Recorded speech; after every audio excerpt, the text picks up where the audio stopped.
Saan ka dadalhin ng iyong mga paa kung ang hanap mo lang ay isang mapayapang tirahan para sa iyong pamilya? Handa mo bang lisanin ang lupang tinubuan para sa kapayapaan? Samahan ninyo kami sa isang istoryang magbubukas ng panibagong kaalaman. Pagbati sa ngalan ng sining at kultura. Ako, si John Lloyd Apilado Escalent. At ito ang daan patungo sa bagong lupang pangako. A Muslim community in Orani, Bataan.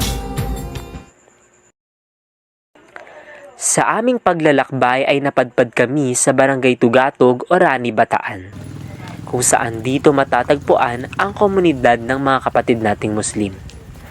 Pagdating pa lamang ng aming grupo, ay tinanong na namin kung sino ang kanilang leader.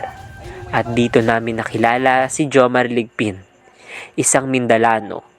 Siya ang tumatayong guro ng kanilang paaralan at imam ng kanilang moske. Siya ay galing ng Iligan City at mas piniling manirahan sa Bataan dahil sa mga gulo sa Mindanao. Pangalan ko si Jomar Ligpin, Mindalano ako. Ako po yung imam ng muske namin. Pangalan ng muske namin, Masjid Taubah. Ang kasalukuyan ginagawa ko po, kami pa nagtuturo kami sa mga bata ng mga Muslim. Ito po yung pangalan. Andyan yung mga bata, naka-estimate kita dyan. Ang pat ko sa community namin, imam lang. Pagka nagsasala kami. Bale, parang kayo po yung tumatayo pong leader po ng community po. Iba naman yung leader namin. May press kami, pangulo, may admin kami, mayroon kami mga official. Pero kasama ko sa official. Apo. Pwede po namin tanongin po yung kung gaano katagal na po yung community niyo po dito. Paano niyo po natayo po yung mosque, yung school? Yung mosque namin matagal yan, sa 2000. Kasi dumating na ako rito, nakatayo na yan. Pero ano lang yan, maliit pa yan, parang plywood yan. Sa 2000, nung dumating ako 2011, yun, humingi kami ng mga tulong sa mga brother namin kung saan kami pumupunta. Sawa ng Allah, yun nangyari sa muske namin. Ito naman yung tutorial namin. Ito ay bago na to, mga sa 3 taon na to ngayon. Paano po kayo napunta po dito sa Bataan? Bataan. Napunta ko rito kung buhay pa si Bert Dionisio. Siguro kilala niyo si Bert. Yung taga-munisipyo na Balik Islam. So ay trabaho na dyan. Gumagawa ng mga marriage, birth certificate. Yung kaibigan niya, pangulo namin ngayon, si Najib Marajat. Nakahanap sila ng pastor. Sabi doon, ako na yung nakahanap kinuha nila doon. Pero originally po, saan po kayo sa Mindanao? Kami sa Iligan City. Bali, ano po yung mga pangunahin pong hanap buhay po ng mga taga dito po sa inyo? Yung dito, yung iba naglalako, yung iba may mga pusto sa palengke, yung iba naglalako, yung mga pupukong na yan. Bali, kaparehas nyo rin po ba sila na iba po Muslim po kayo? Parang parehas lang po kayo na galing po Mindanao, nalungkot po dito sa Bataan. Oo. Bali, ganun din po yung president po ninyo. Oo. Taga saan naman po sa Mindanao? Yung dito, yung nakatira rito, parang kamag-anak ko. Bali, Yan na naman, iba naman. bali halos magkakamag-anak po. Yan yung compound dyan, iba naman yan. Pero pares na puro Muslim. Bakit nyo po naisipan po na magpunta po dito sa Bataan at umalis po ng Mindanao? Una, yung hanap buhay lang. Pangalawa, magulo na yung mga lugar namin doon. sa Mindanao, yung tinatawag na redo. O yung redo, yung tinatawag na kaaway na parang kamag-anak lang, nag-away-away. Kaya ayaw sa kami lang, ayaw namin sumali sa mga ganun. Bale, dito po wala naman na pong... Wala na po. Ito naman, napadpid kami dito. Hanap buhay, bahay, palengke, mosque yun. Parang mas naging sentro dito po dito yung pamilya niyo po. Bale, ano po yung pinagkaiba po nung school niyo po dito sa school niyo po sa pangkaraniwang school po doon na makikita po sa bahay? Yung mga alive, tinatawag na alive. Ang pagkaiba na yan po, ito po ay naka-extend na dyan yung mga estudyante namin. Isang taon na sila nagpapakasyon. Saka tuloy-tuloy lang yung pag-aaral nila, maliban lang sa araw ng Friday. Kumbaga yung araw ng Friday, yun lang yung pinaka nila, holiday nila. Hindi pala silang aral doon. Bale, ano po yung pangunahing tinuturo niyo po sa mga bata po? Ito, una-una, paano sila matuto magbasa ng Quran. Pangalawa, tinuturo sa kanila yung paano magdasal. Tinuturo sa kanila yung respeto sa mga magulang, saka yung respeto sa ibang tao. Kasi actually yung mga ganito, yung linalagay dyan, pero yung mga matitigas ng ulo ng mga bata, hindi may disiplina ng mga magulang, yan, linalagay dito yun. Opo. Bale, yung mga batang pong nalalagay po dito, mga ilang taon po sila? Yung nila, yung tinatanggap namin, 12. 12 po. Basta marunong maglaba, hanggang 20 lang. Bale, parang kayo po yung nagtuturo po sa mga taong po yun, kung paano po yung parang Oo. sa community po ninyo. Oo. Ano po yung nagiging role po ng Pangulo po ninyo ngayon dito sa community po ninyo? Yun sa community namin. Opo.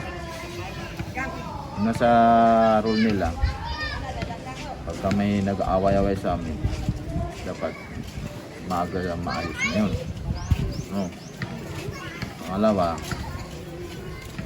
yung mga bata, paano matuto sa lahat makapag-aral. Ayos, tulungan lang yung may hirap sa amin. Saka yung kasi hindi may iwasan na may mga tao na kasing tulad namin, mga Muslim.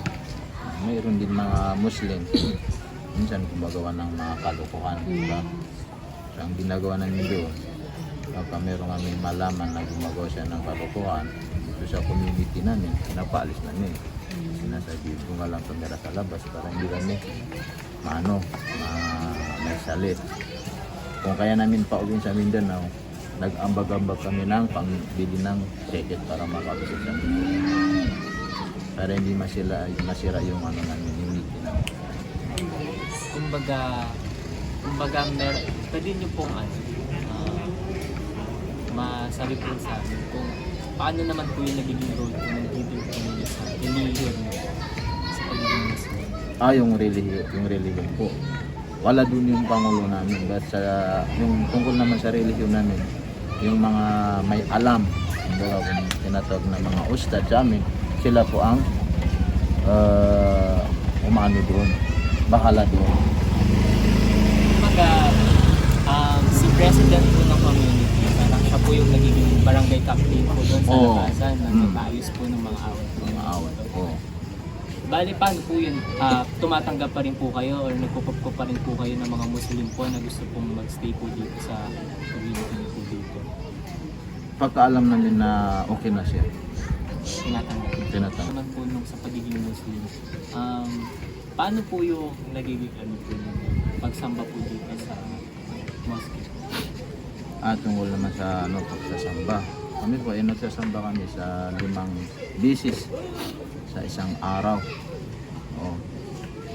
Mga oras niya sa madaling araw, alas 5:30 magsasamba kami doon. Hanggang alas 2:10 magsasamba kami doon. Ngayon 3:30 magsasamba kami.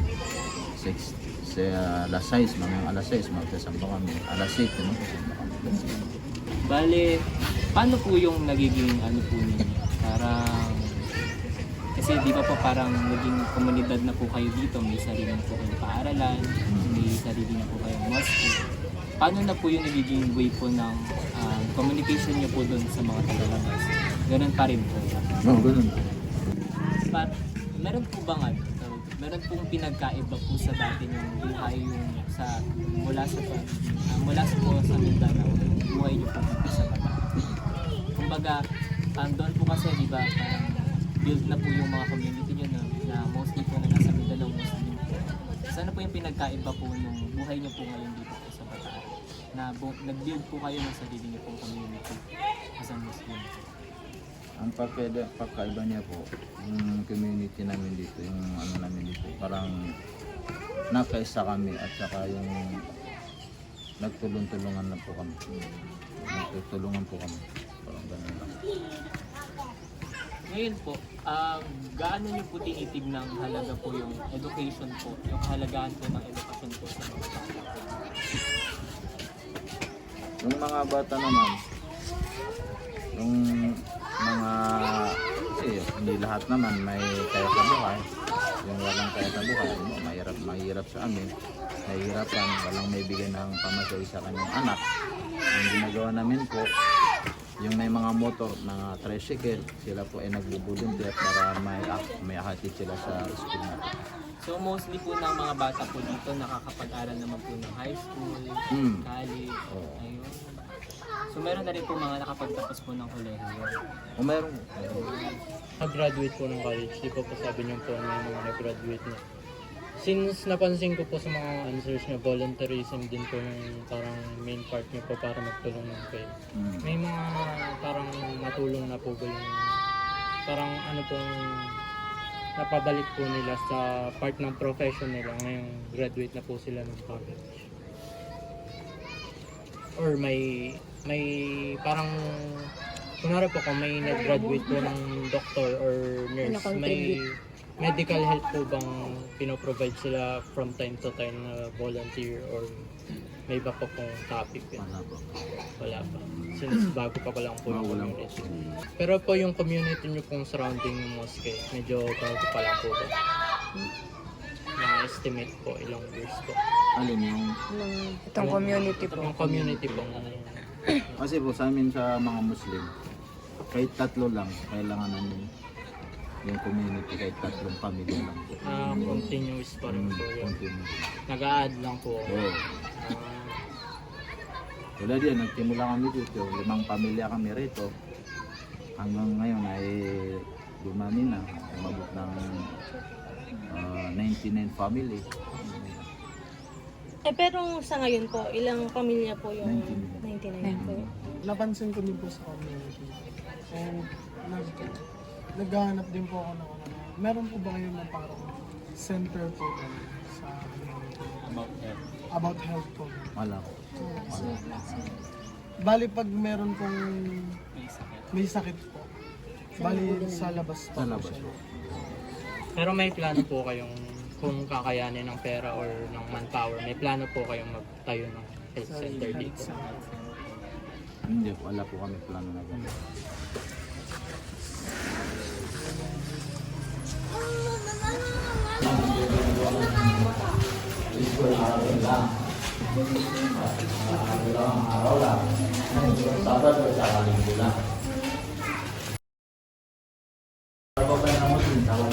Sabado at Linggo. Sa lugar binibinta yung building na yun, binili niya at saka ginunit niya sa amin. Para sa niya, magkaroon ng Arabic school. Bali yung sa school po, ilang oras po silang nag-aaral?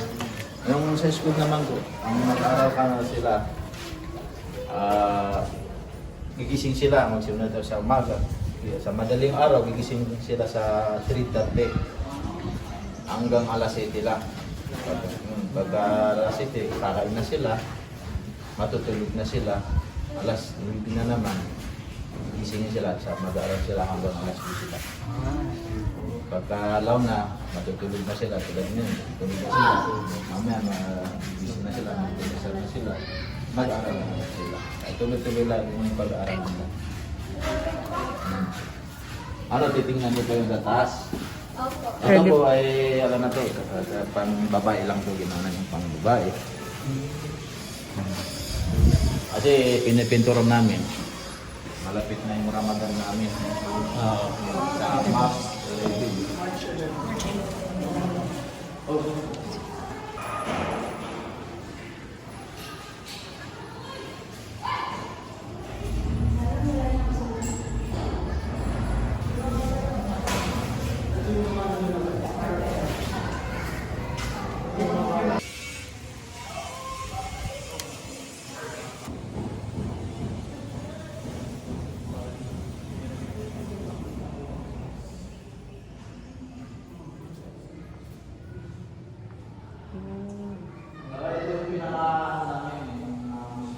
yung language po sa amin sa Muslim. Pagka nagsasala kami. Apo. O ang pwede namin gamitin po, Arabic lang. Arabic lang. Pati po sa share po kayo sa bills po. Dito muna namin tinitingnan. Opo. Ito na yung ano ba, yung pera ng pondo namin sa moske namin. Yung isang taon, inano namin yung secret treasurer namin. Kasi nung pumunta dito yung kanon mo yun, Dito po, sa nakita ko po. walang pondo yun eh, walang pera yung moske namin. Mayroon na nagkaroon na. Ito na nagkaroon na. Kaya ngayon, bukas, magsisimula yung sa baba, itatiles na yun.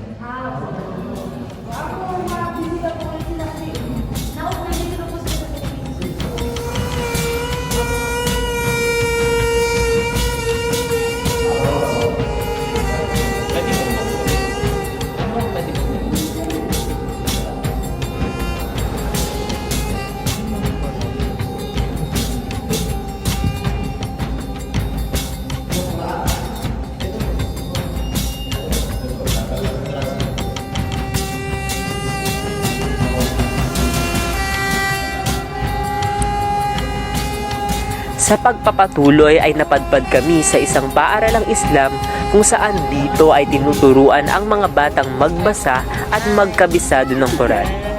Ang mga mag-aaral dito ay nag-aaral sa loob ng 6 na araw at tuwing Biyernes lamang sila maaaring lumabas. Ang mga estudyante dito ay nagmula pa sa iba't ibang lugar. At ayon kay Jomar Likpin, taga Quezon City ang pinakamalayo nilang estudyante. Ang paaralang ito ay tumatanggap ng mga batang Muslim na may edad 12 hanggang 20. Dito namin nakilala si Abdullah M. Mali, 20 taong gulang at tubong Mariveles Bataan. Saan po kayo galing before po kayo na magaling sa Bataan? Mamaya Acapulco. Saan pinag-adulo? Ilang months or ilang years na po kayo dito sa Mga 2 years na po. Kasi siyempre kayo yung pinakamaya. Paano niyo po naman po yung mga Ginagawa lang sila sa mga kasama nila. Saan? Saka kung may sumusunod rin sa akin nila, inaano rin sila para sa mga maliit. Sa pag-aaral niyo naman, ilang oras po kayo nag-aaral? Kung natutulog ko 6 hours. Pero iba pa po yung ako. So, tinuturuan nila kayo ng way ng pagluluto ng pagkain or bago kayo pumunta dito mo? Hindi lang po ng pagkain. Ano yung, tawag dito? Ano po yung mostly kong pagkain? Yung karaniwang pagkain na Binata. Sino yung pinagkarang ginatahan? Depende po. May schedule po kasi every Bawal kayo mag-cellphone. Kasi na parang nasa ano na sila. No communication sa mga Meron Pwede naman. po kapag ano, may tatawagan. Yung mga magulang po. Bali, pinapayagan naman nila kayo na makigamit ng cellphone sa labas. Opo. Okay. 14 na estudyante ang nakatakdang magtapos sa paaralang ito sa Marso. Sila ang mga Muslim na nakapagkabisado na ng Quran. Hindi mo alam kung saan ka dadalhin ng buhay sa ngalan ng kapayapaan at pananampalataya. Sa paglalakbay na ito ay natutunan kong ang susi sa buhay ay hindi paggamit ng dahas, pakikipag-away sa mga kapatid at kapamilya, kung hindi pagyakap sa kanila. Na may mga taong patuloy na naghahanap ng liwanag sa gitna ng dilim para sa kanilang pamilya. Kagaya na lamang ng mga maliliit na pamilya dito sa Muslim community sa Orani, Bataan. Naway kahit saan man tayo dalhin ng ating mga paa, naway dala natin ang ating mga kultura at pagkatao na sana'y maipasa natin ito sa mga susunod na henerasyon. Dahil ito ang tunay na yaman na mayroon tayo. Ang yaman ng pagka-Pilipino. Muli, ako si John Lloyd Apilado Escalin. Kasama ang buong Bachelor of Culture and Arts Education, ito ang daan patungo sa bagong lupang pangako.